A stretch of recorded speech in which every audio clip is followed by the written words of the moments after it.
नमस्कार. आज आपण नागवेलच्या पानांचा मोदक बनवणार आहे. त्याला पान मोदक म्हणतात. तर पानं ही धुवून घेतलेली आहे छानपैकी आणि त्याचे देठ आहेत ते कात्रीने कट करून घेतलेले आहेत.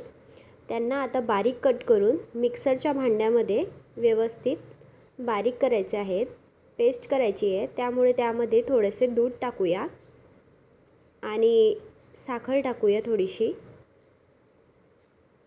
हे बघा, इथे पेस्ट तयार आहे.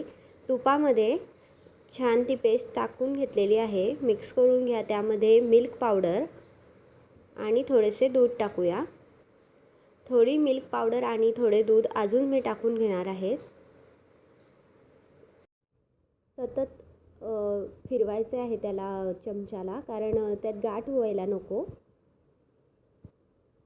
थोडेसे दूध अजून टाकून घेतलेले आहे. 2 थेंब हिरवा कलर टाकलेला आहे मी, कारण त्या दुधामुळे त्याचा कलर थोडा फिका झालेला होता. सारण करायचे आहे आतले. तर खोबरा खीस, बडीशोप आणि टुटी फ्रुटी घेतलेली आहे. थोडीशी पिठी साखर घेतलेली आहे. सर्व मिक्स झाल्यानंतर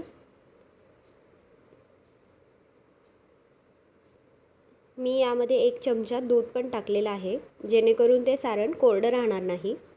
मोदक माऊल्डमध्ये बाहेरचं सारण हे भरून घेतलेलं आहे. सर्व बाजूंनी तुपाचा हात लावायचा, म्हणजे ते जेणेकरून बोटाला चिपकत नाही. आणि मोदक माऊल अगदी हलका उघडून हलक्या हाताने तो मोदक काढून घ्यायचा आहे. बघू शकतात छान शेप आलेला आहे मोदकला. असेच प्रत्येक मोदक करून घ्यायचे आहे.